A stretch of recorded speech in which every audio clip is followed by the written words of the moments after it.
Hello, everybody. Welcome to the Redlands Camera Club. Our speaker tonight is Butch Mazzuca, a former naval aviator originally from Chicago, Illinois, who now resides in Tucson, Arizona. He bought his first camera in 2008 when his wife suggested that they take a trip to Africa. The photography bug bit him when Africa Geographic published one of his images. Since then, Butch has taught photography in at Colorado Mountain College in Vail, Colorado, and at the Alpine Art Center in Edwards, Colorado. Butch has also been a photo judge at various camera clubs around the country. His images have appeared in Audubon Society website, the Sarasota and Shutterbug magazines, while his photo essays have been featured in Travel Africa magazine, Africa Geographic magazine, and the Sierra Club's Focus Points magazine. He believes that visual interest and storytelling are the fundamental characteristics that most often succeed in photo competitions. I want to give a shout out to Russ Tozero for arranging such a great speaker for us tonight. And so with that, Butch, welcome to the Redlands Camera Club, and thank you for being here with us this evening. Thank you. Thank you very much, Cheryl. I guess, first of all, can you hear me okay? Yes. We can hear you. Okay. Excuse me. Again, I just want to say thanks for inviting me. And if nothing else, I think you're going to find this evening interesting. Before we get started, let me make a few comments. First, this evening's presentation is a little less than an hour, and we will have a Q&A afterwards. Secondly, and I want to be very clear, I am not a photography guru. Like most of you, I'm just a photo club guy who submits images into monthly competitions. But I also judge photo clubs, or do judging at photo clubs. And tonight I wanted to share with you what I've learned, both as a photo club member and as a photo club judge, about improving competition scores. Let me ask a question.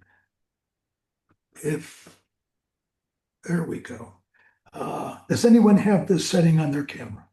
I doubt that anyone does, but even if you did, would you really want to use it? I mean, what fun would that be? Which is why this evening's presentation is not about tips or techniques.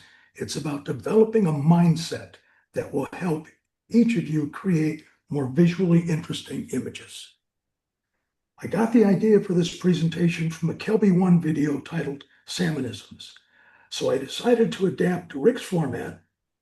And actually, I met Rick at one of our competitions, but I decided to adapt his format with the focus on improving scores in club competitions.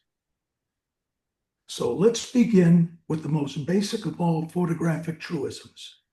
Compelling subjects, separated from their backgrounds, win competitions.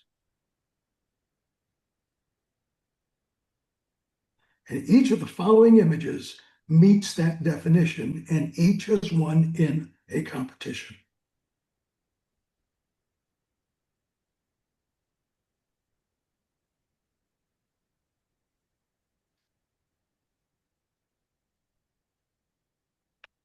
Now, with that said, I want to put an even finer point on this. If you would ask 10 photographers to define what a good photograph is, you're going to get 10 different answers. However, if you want to know what type of photographs most often win in competitions, there's only one answer. Impact, visual interest, and storytelling are the fundamental characteristics that most often succeed in photo competitions. Thus, these are the three aspects of an image that need to be the hook that grab and keep the viewer's attention, and they outweigh any minor technical deficiencies. So what does impact, visual interest, and story look like? These wild dogs shot in Africa. Earlier, we were talking about desert storms and storm chasing, and this is a classic example. And personally, I use the 6-second rule. If I look at an image for more than 6 seconds, I'm sure that I'm looking at a good photograph. So, if you leave this evening's presentation with nothing else, You cannot go wrong using this as your photographic mantra. Not every shot is going to be a winner, but the closer we come to meeting these two predicates, the better our scores are going to be in competitions. So now that we know what we want to do, I'm going to spend the next 45 minutes discussing how to do it. So let's get started. Before you press the shutter button, ask yourself, what's my subject? Is there any doubt what the subject is in this image? Remember, if you can't describe your image in a phrase, then it's likely you don't have a clear subject, and it probably won't do well in a competition. Now, this was shot at a rancho just a few miles from my home, and here I was able to capture the horse and rider with all four hooves off its ground. This lone bristlecone pine may be 1,500 years old. This shot was taken about 30 miles west of Denver. But the common denominator in each of these images is that it's an unambiguous subject. Hack 2, we've all heard this before, but it's worth repeating. Fill the frame. And the only elements that should be in your frame are your subject and those elements that support it. Here are a few examples. Impact, visual interest, and story.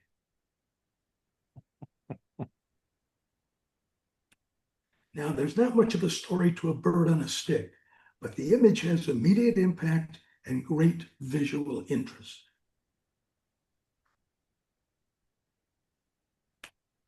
The Molten Barn is an iconic landmark in Tucson National Park near Jackson, Wyoming. It's a bit of a cliche, but it's really a classic shot. Now, this is a fabulous image taken by Rick Salmon, and I'll use this to illustrate several hacks. But for now, just notice how the negative space to the right of the subject, it fills the frame. And it's absolutely essential to telling this whimsical story. I titled this photo Trepidation, and this is what I saw in my viewfinder. Meanwhile, only what's included within the yellow box is essential to the story. Everything else is extraneous. Now, after removing a few distractions, this is the image I submitted to competition. Yes, I did say fill the frame, but only with what's necessary to support your subject or tell your story.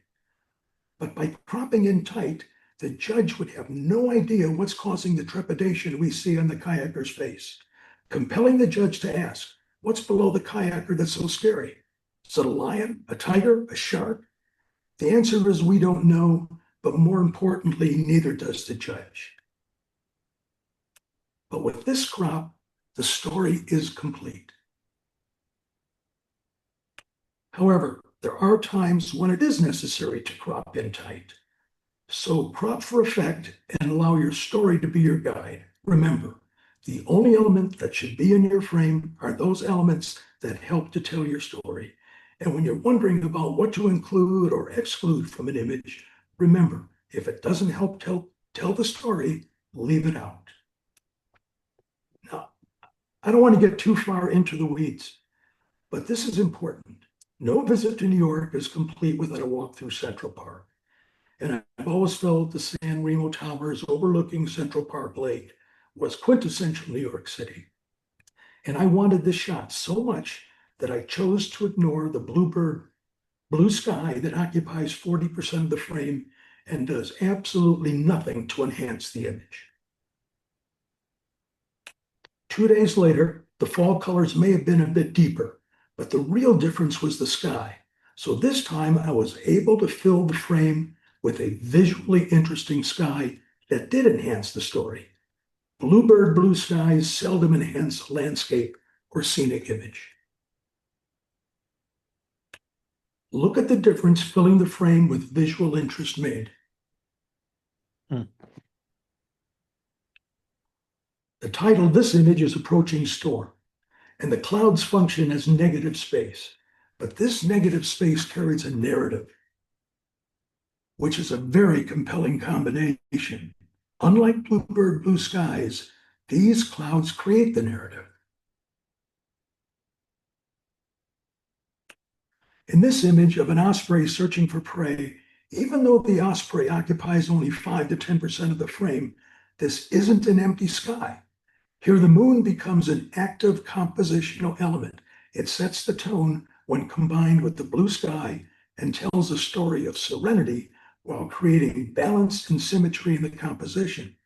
So while the sky can accurately be described as negative space, it's also negative space with a compositional and mood-setting weight. As an aside, had the osprey just been soaring, it would not have scored well. The act of looking down, that is, searching for its prey, animates this image and gives it some life.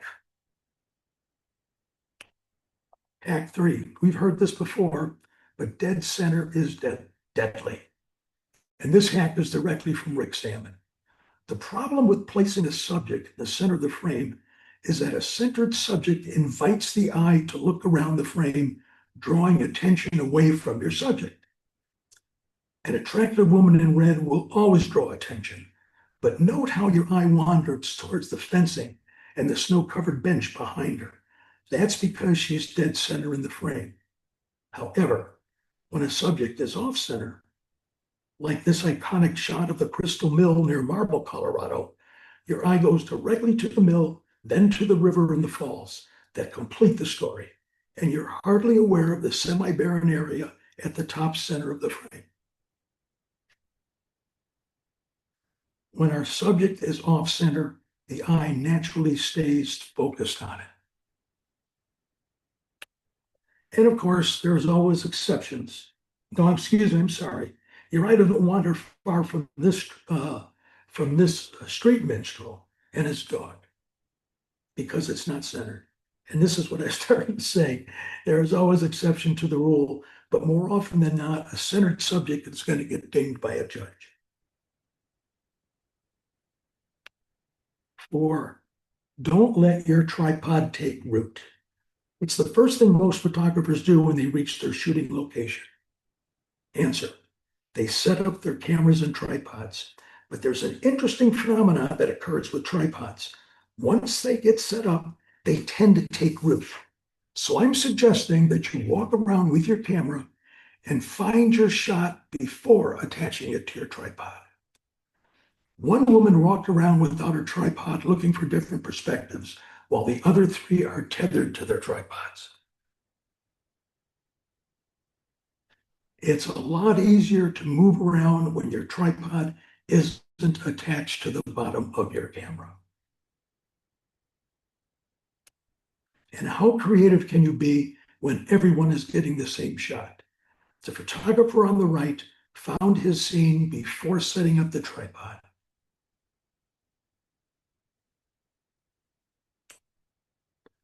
We've heard this before: expose for the highlights, sometimes known as exposing to the right. Rick Salmon took this shot, and he exposed on the bright blue script on the blue swallow sign.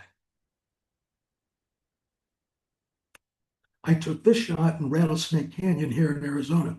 I was shooting without a tripod and at a very odd angle, so I couldn't try HDR. Instead, I exposed for the brightest part of the rock formation, rotated the image 90 degrees at post, and I titled it Heart of Stone. Can you see the titles up there, or is this blocking it? I'm going to bring that down. Yes, we can see the titles. Yep, it's not being blocked at all. Okay. Where was it? Yeah. Amazing photo, by the way. Oh, here we go. Hack 6, and this is a real pet peeve of mine and most judges too. Clipped subjects are a mortal sin in wildlife photography. Just don't do it. Here's the complete subject where you can see the subjects, where you can see the elephant's feet. When viewed side by side, it should be obvious that a clipped subject is no-go. So here's my personal rule of thumb.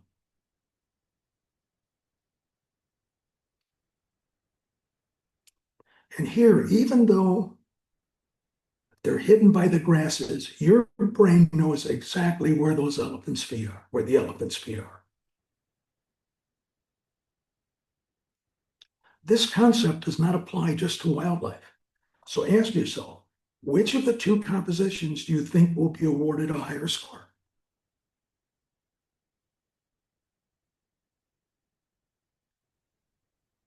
Hacks 7, 8, and 9 are all about eliminating distracting elements. And these are the easiest and quickest way to improve your chances in a club competition. So let's review them one at a time. Hack 7, eliminate the obvious distractions. Now, how many distractions can you see in this image?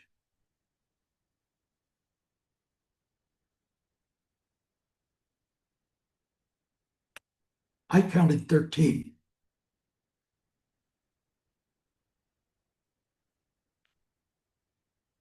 And it's amazing how we can improve our chances in a club competition just by eliminating distractions.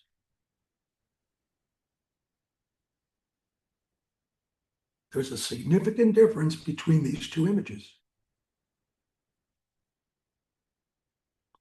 The difference is stunning and a winner in a competition. Now, some may say I removed an essential part of the story, perhaps, but this presentation is about improving scores in club competitions. Unless the judge is a regular at this racetrack and a stickler for precise portrayal, the cleaned up image is going to score higher. Number 8, always conduct border control and background checks. This image might do well in a Photographic Society of American nature competition, but it won't do well in a club competition because it's loaded with distractions. There's a partial tree on the right and numerous mergers between the wildebeest and the giraffe's legs. We'll talk about mergers in a minute. At first blush, this image seems like a winner, but take a moment and run your eye around the border in a counterclockwise direction. And what you'll see are 3 very minor wisps of clouds or a cloud reflection. Now, if I were judging this competition and saw just one distraction, I'd blow it off, I'd give the maker a 10 and tell him or her to remove the distraction in post. But with 3 distractions along the border, it is almost guaranteed to get dinged by a judge.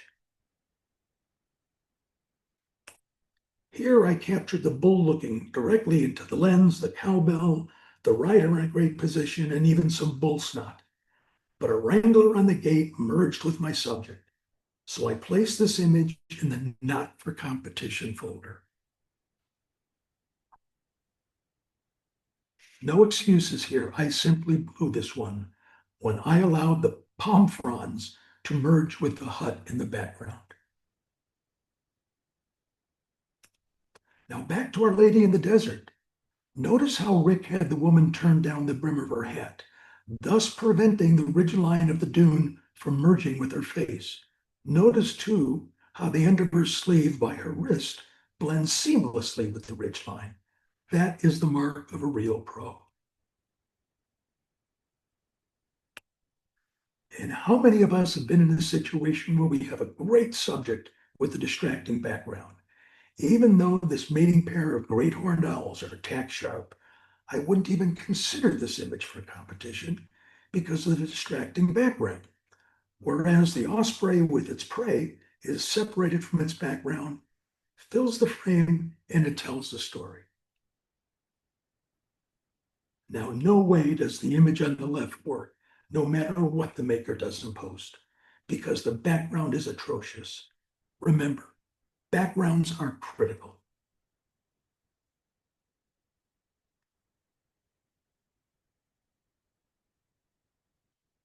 This is another of Rick's shots, and notice how the Sri Lankan fishermen are neatly separated.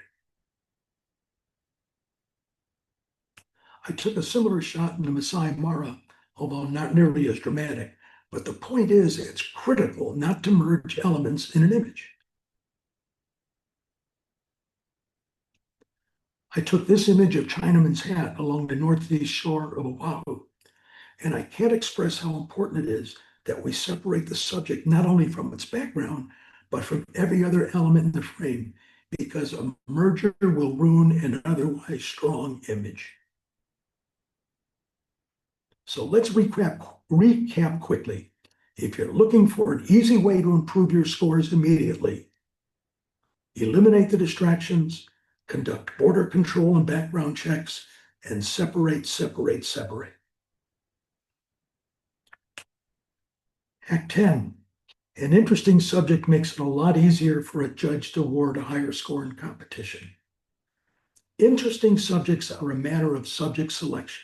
For example, the image of a leopard in Botswana is far more interesting than a similarly composed image of a house cat in Charlottesville. Visual interest means the subject itself must be something that an uninformed viewer will take the time to study and consider. Now, this was just a fun shot, but it has a lot of visual interest because it's a scene we don't necessarily see every day. Now, capturing this ghost bat and its reflection was tricky, and I'll give a brief description of how I did it when we look at a similar image later in the presentation. But what's important here is that the image has a ton of impact and visual interest. Now, a quail is a quail is a quail, but the dripping water and the reflection animate this image. The common denominator is that all of these images are interesting to look at.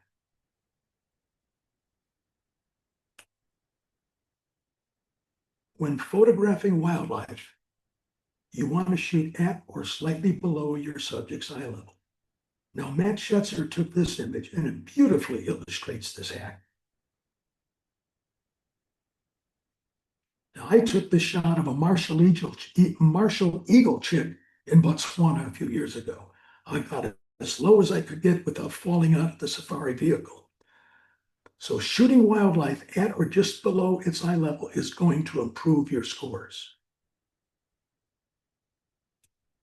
When we lived in Vail, our back door had a full-length pane of glass. And I shot this image from inside the house. I don't think the fawn would have let me get this close had I been outside. I captured this mother and kid on Mount Blue Sky, formerly known as Mount Evans in Colorado.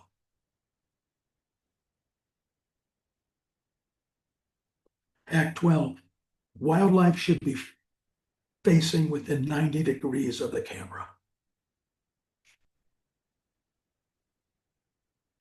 I shot this lioness in Botswana.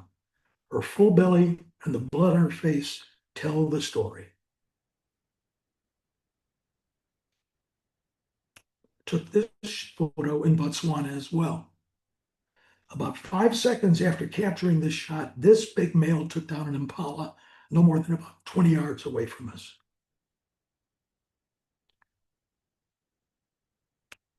Now here, our subjects are not just moving towards the camera, but images with S-curves always score well in competitions.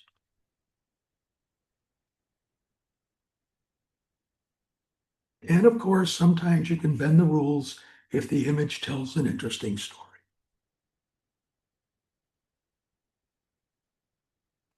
But as a general rule, all subjects, not just wildlife, will score higher if they are moving towards rather than away from the camera. Even when the subject moving away from the camera has a reflection in the water that serves as a leading line, as the lower of these two images does. We saw in this upper image earlier, but notice how much more energy the lower image has, and it's because the subject is angled towards the viewer. Act 13, the eyes have it.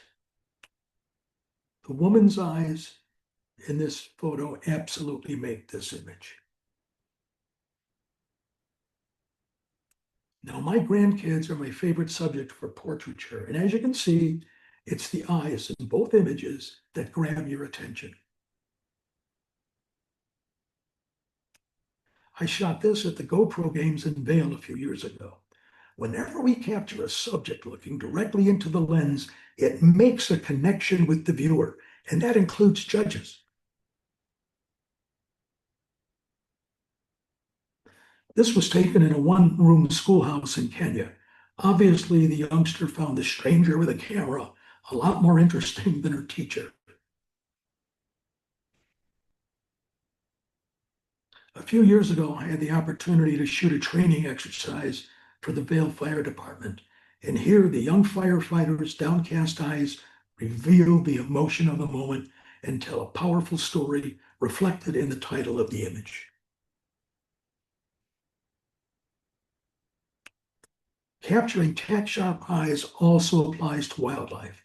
And in each of these images, I was able to capture the cats looking directly into the lens, again, making a connection with the viewer. Obviously, a photographer isn't going to get that type of connection with birds, but tack-sharp eyes are critical in wildlife photography. Now, it took me a while to wrap my arms around this fact, but once I understood that shadows give life to an image, it changed the way I took pictures. I hope you can see that it's the shadows that give this image its energy. The shadows define both the dunes and the subject. Note the shadows on the woman's face, her clothes, her hat. Without the shadows, this is a lifeless image. In this desert photo, it's the shadows that give this image boldness, yet simplicity. Now, this is a light painted image, and light painting is all about using shadows to create impact and visual interest. In this image taken at the rookery next to the alligator farm in St. Augustine, Florida, the low perspective is dramatic, but it's the shadows that really make this image pop. Now, here's another light painted image. I used the title to give the judge a heads up about my vision, and we'll discuss titles in Hack 26. And yet another light painted image that I think you would agree would lose all impact if shot at 12 noon with the sun directly overhead.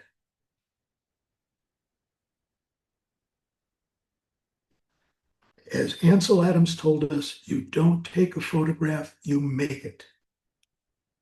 This was a drive-by grab shot, but as it turned out, there was an interesting photo in all that tangle. Always be aware of what your histogram is telling you, because it's amazing what we can do in post when we have a good histogram. I took this shot in the parking lot of the Sonoran Desert Museum while leaning against my car to steady myself. I knew there was a photo in the scene, so I made certain I had a good histogram. When I got home, I flipped it in post to draw the viewer through the frame from left to right. Here I was struck by the juxtaposition of the mountain goat kids. So I took this shot hoping that I could make something of it in spite of the background distractions, because I had a good histogram. When I returned home, I cropped in, went high key, and placed the kids' eyes on PowerPoints. I shot this image from the deck of a beach house my wife and I rented on St. George Island, Florida. The second I saw the flag waving, the people on the beach, the sun in the clouds, I knew there was a photograph in there. So I purposely shot a little wide, not being sure of just how I was going to compose and post. I exposed for the sky, focused on the flag, and with a bit of work in Lightroom, I got a great shot that I titled, Good Morning America. The takeaway here is, if you think there's something in the scene, trust your instincts, because there probably is. You just need to find it.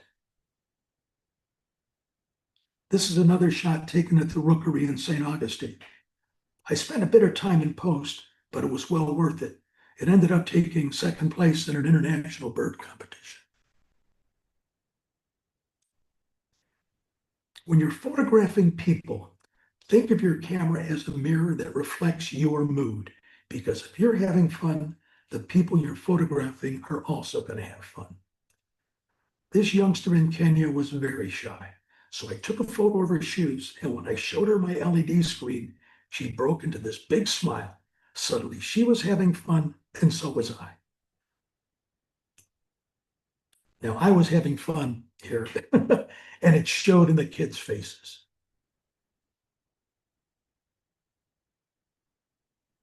And the looks on the faces of these youngsters is absolutely priceless.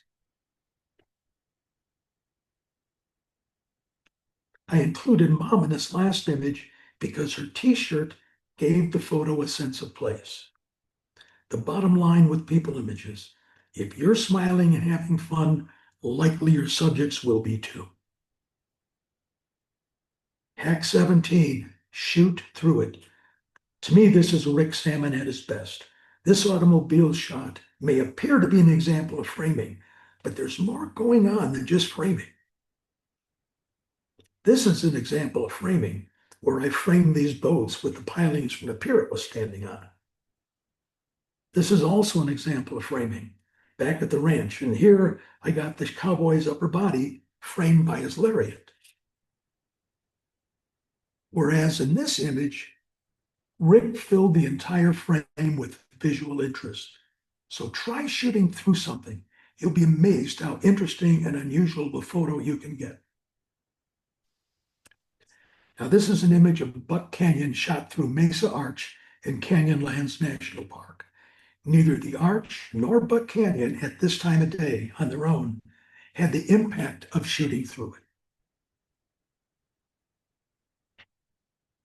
Now, even though the Arch frames the old mission, the Arch itself is an integral part of this story. Here I walked around looking for a unique perspective of this iconic landmark in Colorado Springs before I set up my tripod.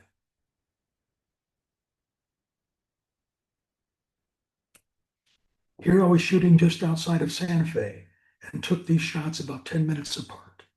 In the upper left, I framed the buttes with the twisted juniper.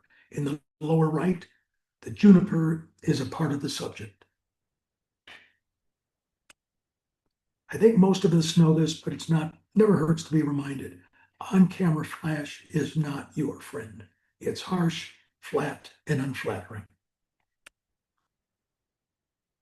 Window light from the side with one reflector. Notice the patch under the young woman's eye on the dark side of her face. That's called Rembrandt lighting.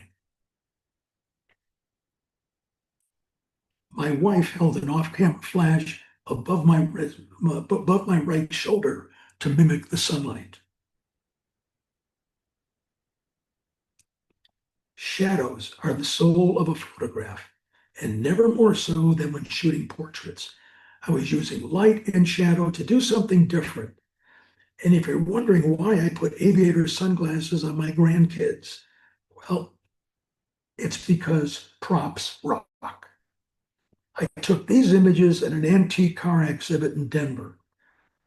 For the image on the left, I asked the hostess to look over her sunglasses, and for the image on the right, I've always thought the act of an attractive woman applying lipstick was kind of sexy. So I asked the other hostess to pose in one of the vehicles and apply lipstick while looking into the car's side view mirror. This image was taken backstage at a dinner playhouse, where I asked the young lady to crisscross the mask across her body. I said we would see this image again, so note the props: her hat, her purse, her camera, all of which are necessary to create this whimsical desert scene.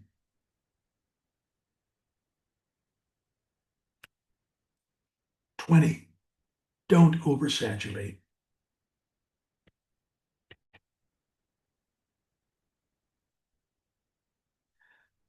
This is the woman who cut my hair when I lived in Vail. We saw her earlier in the presentation about centering images. I used the image here to illustrate the difference between vibrance and saturation. Unfortunately, I don't know how this image projects on your Zoom screen, but I urge you to try it yourself. The image on the left is as shot. I use vibrance on the middle image and saturation on the right. The key here is the skin tones when using vibrance are enhanced, but still natural looking, but they're unnatural looking on the right where I use saturation. Vibrance does not affect skin tones. Note too, I crop so she's centered in the frame horizontally, but not centered vertically. Little things can make a big difference. Also, many times I'll desaturate faces and then add a bit of vibrance. Excuse me for a second, I gotta get a drink.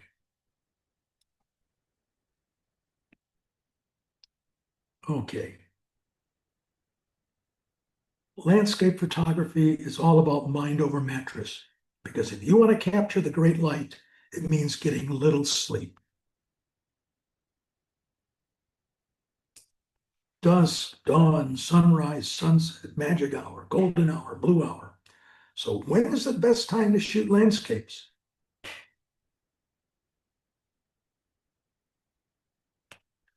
Calm winds, still water, less haze, clean air, and best of all, you get to go out for breakfast afterwards.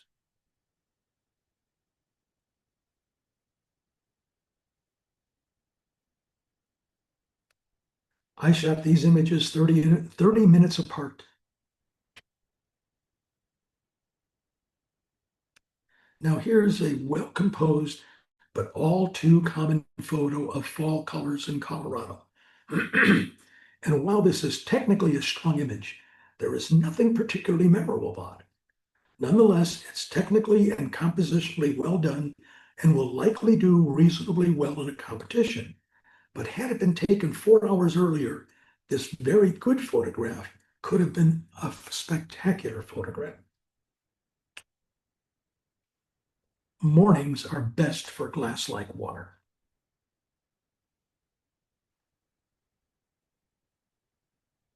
Now, I took this photo in Saguaro National Park East just as the sun crested the Rincon Mountains. This gorgeous light lasted for less than 2 minutes. I took this shot at a pond near Vail as the sun rose just above the mountains. Again, the light didn't last long. In this image of Lake McDonald with the Lewis Range in the background in Glacier National Park was taken right at sunrise. The image has immediate impact and a ton of visual interest. Meanwhile, you should know there are drawbacks to shooting at sunrise. Consider, if sunrise is at 6 a.m., you need to arrive at your location by 5 a.m. to set up your gear and find your composition, which means leaving your motel by 4:30 a.m., which means getting up at 4 a.m. or earlier. In the previous Lake McDonald shot, Glacier National Park is at 49 degrees north latitude, and sunrise was at 5:30, which meant getting up at 3:30. But I want to draw your attention to point 2. Spectacular morning light just doesn't last long. So it's incumbent upon the photographer to know what he or she wants and that they know their camera, because you're going to be setting up in the dark. Meanwhile, shooting at sunset has its pros and cons. But the best part about sunset shooting is that the light keeps getting better and better. You also get a second chance at what you missed in the morning. But don't leave after the sun sets, because after the sky goes black, it turns blue. And we were discussing this earlier before this presentation started. And you get another bite at the apple for about 10 minutes or so during the blue hour. And the blue hour does last about 10 minutes. This shot was taken in Botswana just as the sun was about to set.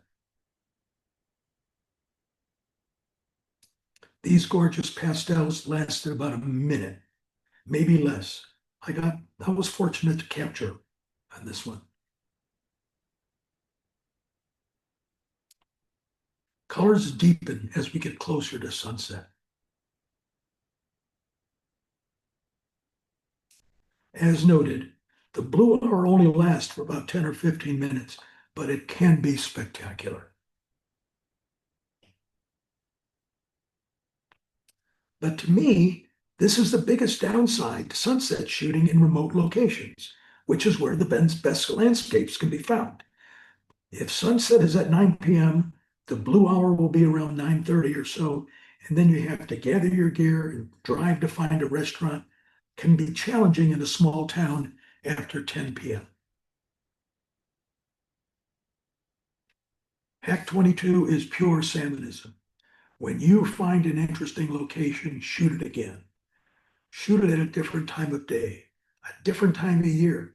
Recompose, vary your settings. You're already familiar with the scene, so take advantage of the knowledge you already have. Now, there are times you just don't have a shot, and a good photographer will admit to him or herself and simply not take it. Weather shots always have impact.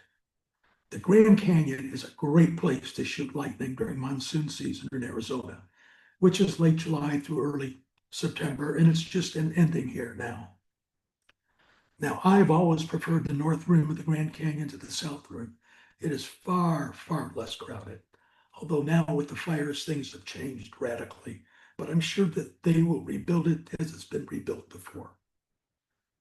Summer monsoon storms in Arizona are legendary, and I've hooked up with a storm chaser, and we try to shoot these storms every summer. By the way, I shot this from my patio last week. We all know that crepuscular rays emanate from the sun, but these are anti-crepuscular rays that emanate 180 degrees opposite the sun, just as rainbows do. You really have to be at the right place at the right time to capture them. But when you do, you can get some very interesting shots. And here I was able to capture rain, clouds, a rainbow, and the anti-crepuscular rays. And speaking of rainbows, I was very fortunate that this fairy turn flew towards my camera with the perfect background. If the theme of the competition was cold, this is the shot I would use. Now, without snow, this image loses 90% of its impact. And while not weather, these next few images have what I refer to as atmospherics: splashing water, smoke, sunbursts, dust, mist rising from a river, or even someone's breath on a cold day. And they all add impact to an image, resulting in high scores in competitions. It's the atmospherics that make this image.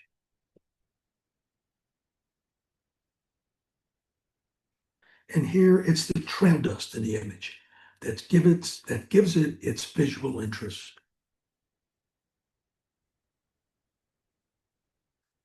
And in this image, we not only have dust and diffused light, but I got a starburst to boot. Now, I shot this sunburst along the Navajo Loop Trail in Bryce National Park.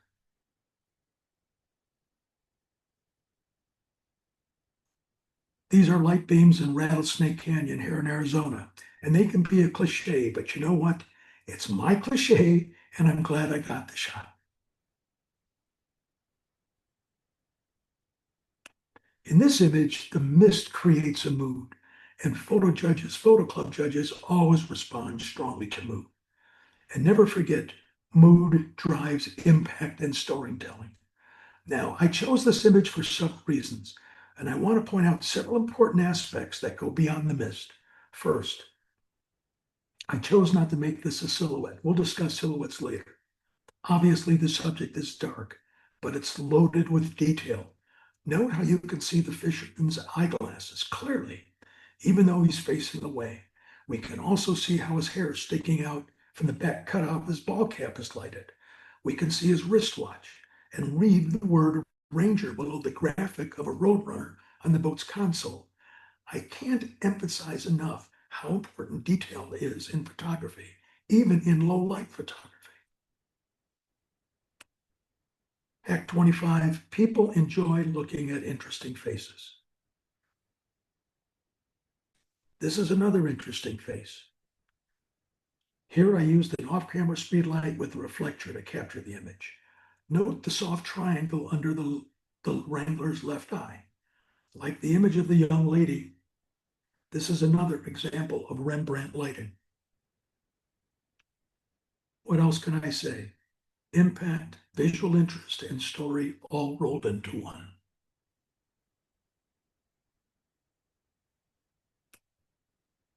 Titles are far more important than many photographers realize. And remember, just like using a watermark, a title becomes a part of your image. So please take a moment to read this. And an interesting or clever title gives you a better chance to grab and hold the judge's interest. A good title gives the photographer an edge in a competition because it provides the judge with an insight into your vision, and never leave your vision to a judge's interpretation. I think you'll agree the title Best Friends tells a much better story.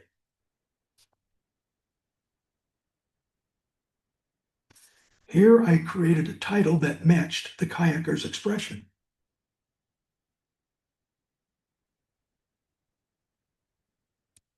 And the most interesting aspect of this image, other than the C curve, is that it features the three principal players operating the train: the engineer, the fireman, and the conductor.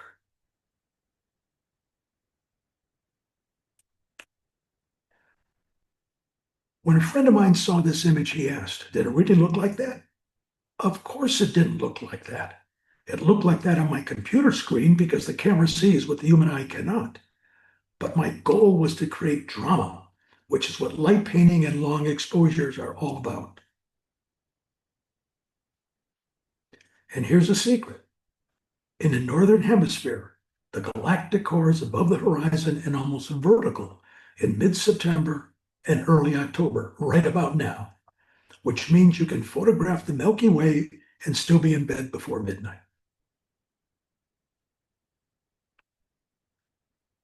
Now, I created this image for a competition theme about altered reality.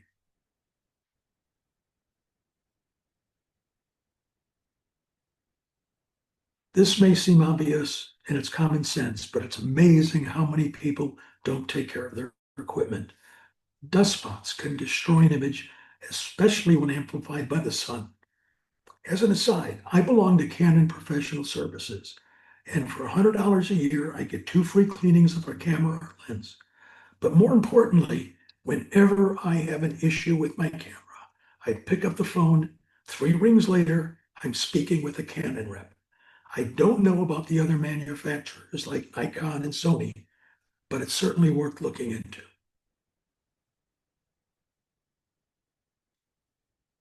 Gestures bring life to images.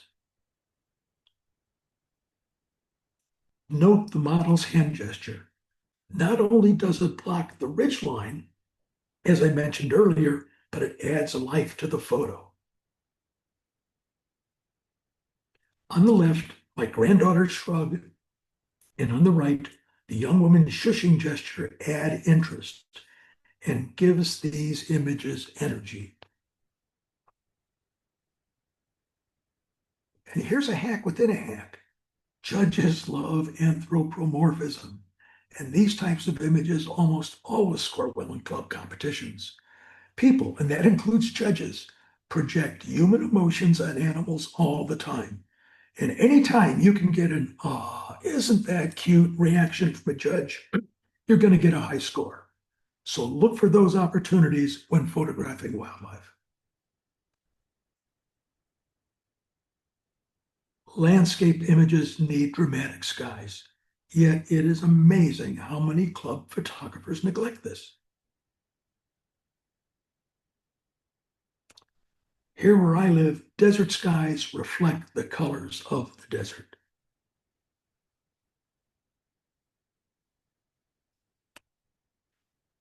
Dramatic clouds here in Glacier National Park in the early morning light.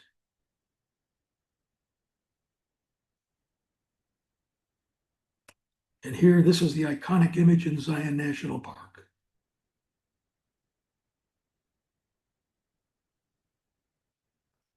And without the soft sky, this image of the Brooklyn Bridge is flat and uninspiring.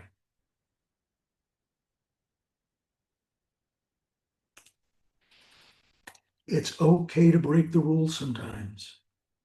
The extra space in front of the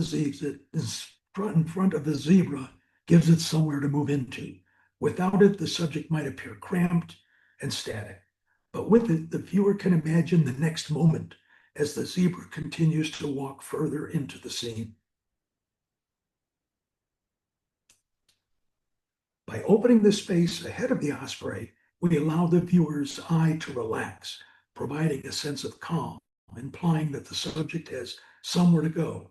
This breathing room creates a natural flow, giving the image a serene yet dynamic feel. However, anyone who's observed a hunting or fishing osprey knows how fast the action is. And by placing the osprey close to the right edge, I tried to create a feeling of urgency and tension. It's as though the raptor is about to burst out of the frame. Unlike the previous image, the viewer's eye doesn't get to relax. It's forced to focus on the decisive action. This deliberate imbalance amplifies action and energy. As an aside, I also titled this image Exit Stage Right as a play on words to tell the judge the placement was intentional. Remember, a good title can help inform even an obtuse judge. Slow down, take your time. Ansel Adams once said, the single most important component of a camera is the 12 inches behind it. So take your time, think about what you're shooting. This is the time to ask, what's my subject? What story do I want to tell? Give thought to your settings, vary your exposure times, especially with moving water or clouds. Try HDR. Change your perspective, get down low, use various aperture settings with the same composition. The bottom line is if you thought enough of the scene to shoot it in the first place, take full advantage of the time you're there. Taking artistic and creative license is okay. Excuse me. This last hack is to offer ideas about taking more interesting and creative photos, but it takes two to tango. And the reality is that most photo club judges focus on the technical rather than the artistic or the creative aspects of a photograph. Excuse me.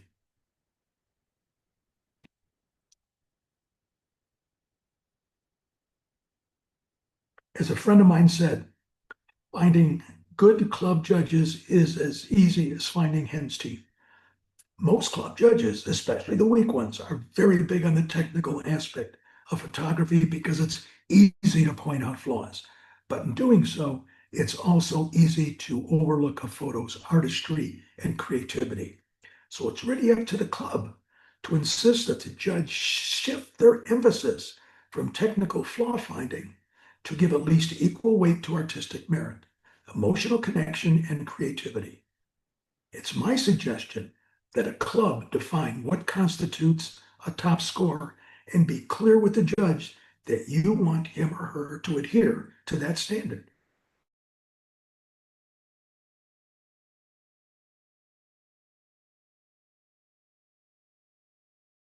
This was a 1-hour exposure in the desert, not that far from me. Artistic license includes motion blur. And remember, when creating motion blur shots, the subject's most prominent or important feature, in this case, the zebra's head, must be tack sharp or the image is a bust. I was shooting in Arches National Park, hoping to capture the early morning sun lighting up Delicate Arch. 2 hikers wandered into my frame, so I stopped down to create a silhouette and took the shot. I then took a photo of the moon, which is over my left shoulder, and blended the images in Photoshop when I got home. It's known as making lemonade from a lemon. By the way, I think this is the only composite image I have in this group. Here I used a sheet of opaque glass for the reflection. This was the receptionist at the salon raised to get my hair cut. I thought this was a creative way to use light and shadow.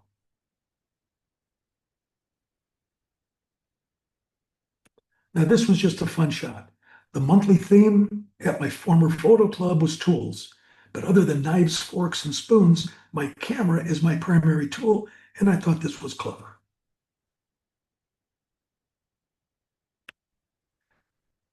I was shooting hummingbirds in Madeira Canyon, and I loved how this hummer just stopped and hovered.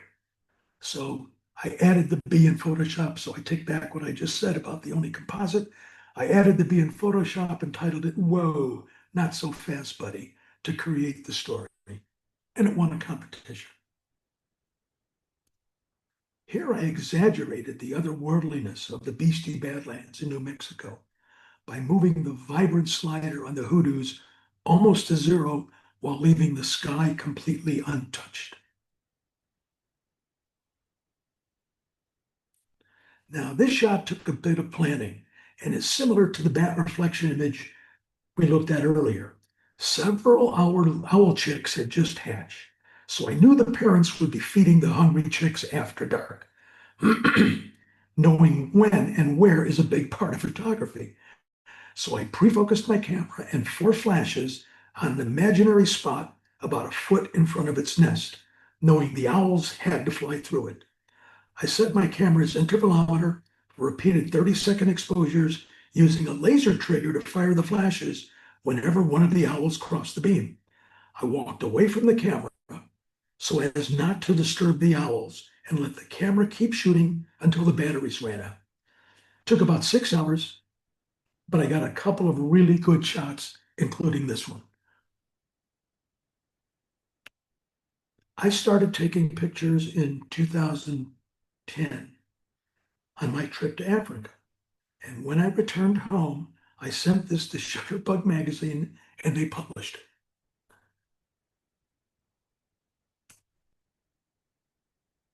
Silhouettes are another way to be creative and get out of the ordinary shots.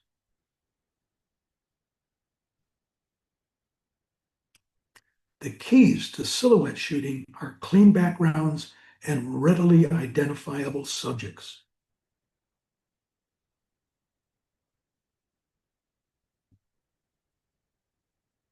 No doubt in your mind about what this is. Or this.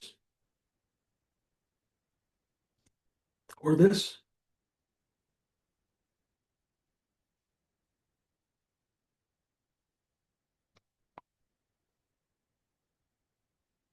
Each of these shots had a readily identifiable subject. Now, everybody likes getting something extra, and I won't disappoint. So tonight I'm going to share an easy way of creating dramatic images indoors. It starts with these inexpensive $30 window blinds.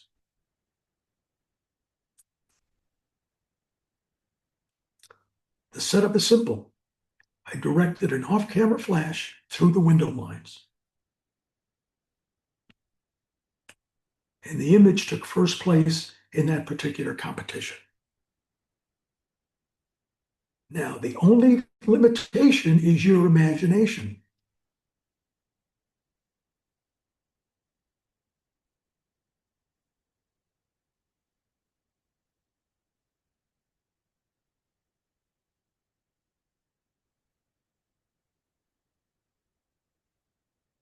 Well, this brings us to the end of the line. So let's summarize. If you want to score better in competitions, ask yourself these questions before submitting your images. And the closer we get to answering yes to these questions, the higher our competition scores are going to be. Now, we're going to do a Q&A. But because Zoom is not the best venue for a question and answer period, it's always nice to see someone's eyes. I would like to bring this presentation together by using a technique I used when I taught skiing in Vail for 20 years. At the end of every lesson, I'd ask the class, what was your aha moment today? What one thing that I said or demonstrated helped you more than anything else? Then I'd follow that up with whatever your aha moment was, that's your focus for tomorrow. So while this is a Q&A, and feel free to ask any questions, if you had an aha moment or if a slide really resonated with you, please share it, because we all process information differently, and sometimes someone else's perspective can trigger ideas that might benefit not just yourself, but the entire group, just like it did with my ski classes. So ask away, but please share any aha moments or how in the future you might approach your photography differently. So, who would like to? Wow. Terrific, Butch. Well, Go thank you. ahead and unmute yourself. Oh. Mike, you want to go ahead and unmute yourself and go ahead and uh, mention that? Sure, You yeah. want me to take this off the screen? Yes, please. I There we go. seeing light, I focus on light, but I hadn't really focused on shadow or seeing shadow. So that was what really jumped out as my aha moment in the presentation. Outstanding. I think I mentioned it. That when I got that concept, it really changed my photography. Good for you.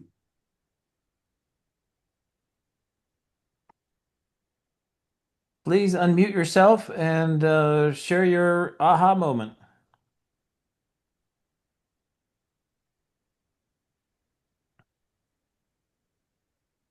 I'm going to feel badly if we didn't get any aha moments. We were getting aha moments in the chat.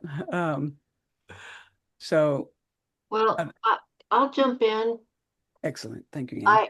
I first of all, thank you for saying that about judges. This has gotten under my skin so many times. We have 10 points that judges are supposed to evaluate on, and I think they're just evaluating on one. And that's technical, it's sharpness. I've seen so many beautiful images get dinged because one part of it wasn't sharp. And I don't think the photographer was even going for that. So thank you. I just Amen, Ann. Amen. feel validated. It's like, it reminds me of how Van Gogh must have felt when he was trying to create an impression of after the realistic era. But anyway, so I just thank you. I'm gonna just feel so good about that all night. But the thing that I really felt spoke to me is I because I'm a nature photographer, I fall in love with everything, the twigs, the leaves, everything. And I have trouble taking it out, but what you said about when you're entering a competition and the same thing for an image, what's useful to tell the story? And that it just gives me such clarity in cropping now. It's like, okay, it's not about what I love and what I want them to love or see. It's like, what do I need to tell the story? So thank you. That was genius. You're more than welcome, and that's a very common aha. Yeah, thank you. Next, please unmute yourself. I will. I'll talk.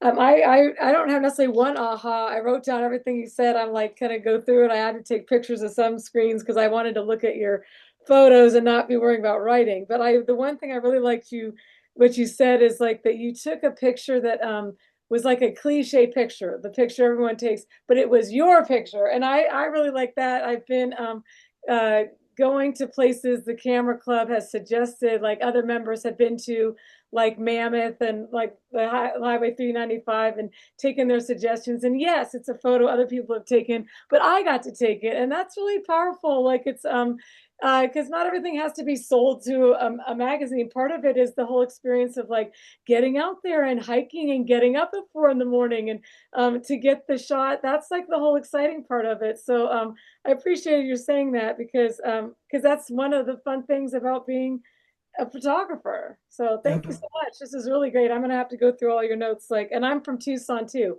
so I knew some of those places and all those saguaros. Yeah. I Cheryl, loved your pictures. I loved seeing your pictures. Thank you.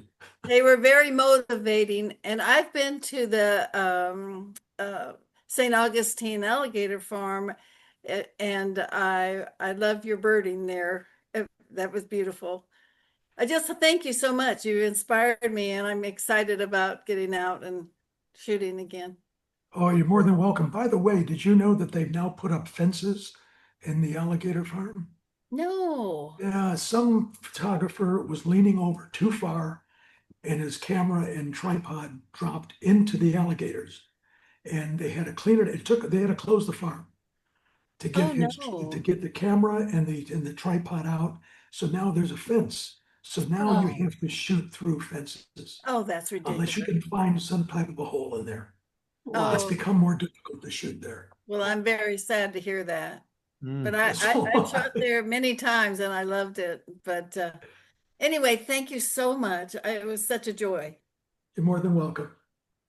Cheryl, you and I shared the same tip here where it says, let the title help tell the story, and don't leave the interpretation up to the judge. Give them a hint about where you're headed in the title. Amen.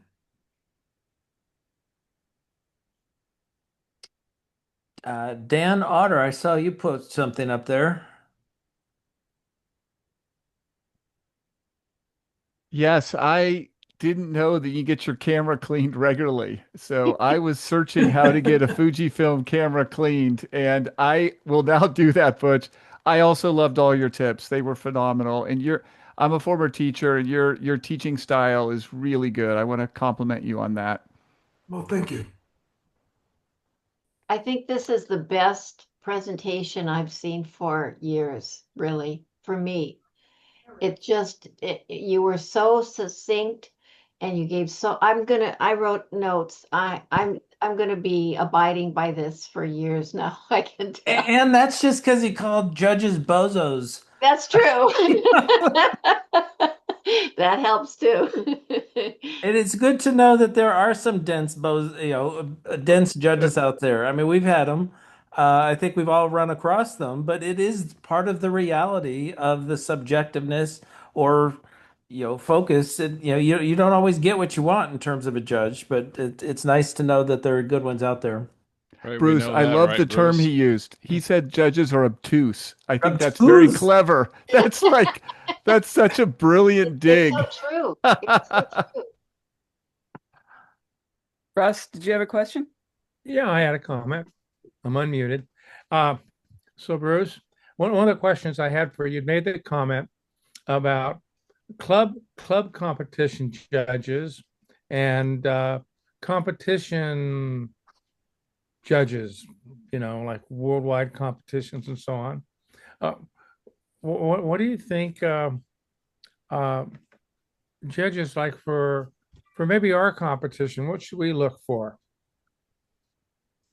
That I have been the solicitor of judges at 2 different photo clubs. And the thing that I have learned, and that's one of the reasons I put this presentation together. What I have learned is judges are going to do what they want to do. And most of them just look at the technical. When you get someone that starts looking at the creative aspect and the artistry, you've got a different kind of judge. And believe me, finding good judges is something that every photo club faces. Every photo club faces. And when I'm judging, I try to be a little bit different. And I think you see what I try to focus on, but there is no magic bullet. I wish I could give it to you, Russ. That's when I hear okay. about it. That's fine. Any more of aha There moments was that a somebody wants to share? there was another couple comments that you made, Bruce. Can you hear me?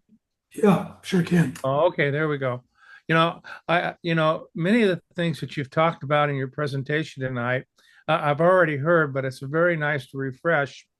I enjoy the comment from Ansel Adams. The most important thing is the 12 inches behind the camera. It's really the photographer, and when I look at our competitions, I like the thing that you said about in your presentation. What was your aha moment that as you went through what really hit home to you? And I thought that was a very, very nice question to sit there and ask, because you get some good responses. But I always shoot with the idea, what does a photograph do for me? Maybe it's not going to win a competition, but I enjoy taking the picture. I enjoy going places, and it's what the photo does for me. It may not win a competition, come in best of show, but you know, I think we should always shoot in mind with what photography is doing for us, and there you go. Butch, do you have a website? Yeah, I do. It's really tough to remember. It's butchmazzuca.com. Um, I will tell you something though. It is wait a week or two. It is under construction right now. I'm redoing the old one. The old one focused on my ski instructing because I was a ski instructor for 20 years, and right now it's just going to focus on my writing and photography. And it'll be up and running, and it'll be directly connected to SmugMug. So, but that won't happen. My guess is for another 10 days to 2 weeks. But you just might want to jot down butchmazzuca.com, and that's it. I popped it in the chat for those of you who want to save it in your favorites. I have a question. Sure, go ahead. Butch, one of the things that we're kind of struggling with, and probably other camera clubs are too, is, where in this world is AI going to situate itself within competitions? And I'm wondering if you have any words of wisdom or words of thought of how some camera clubs might be dealing with the whole issue of AI in terms of a Yeah, competition. that's an excellent question, and I've heard that question before. The one camera club that I just left, what their situation was if you can do it in Lightroom or you can do it yourself in Photoshop, feel free to do it in AI. But if you can't do it yourself, don't. And it was on the honor system, and that's pretty much what I follow. A lot of times, I just find the remove tool is a lot easier than cloning something, or the spot removal tool. But that's about the limit. I will not put something in an image that I didn't take. I just won't. But who knows where AI? I think AI is going to sharpen our pictures for us in the not too distant future. We won't need to focus. I've got a question too. I liked what you said, Butch, about the where does your eye go and how long does it stay on a picture? Because that's how I evaluate a picture is where's my eye go first? Where does it go after that? And does it find a place to rest or not? Because if it doesn't find a place to rest, then you're ready to move on to the next one. But I like a picture that really holds your attention for a while. I never quantified it. You said the 6-second rule. I don't know how you came up with that, but It was just kind of arbitrary, but yeah, just to think about it. And yeah. 6 seconds seems to be the magic number when you're looking at 15 or 20 or 30 images. Yeah. Okay. Thank you for that. Surely. I'm going to go ahead and stop the recording.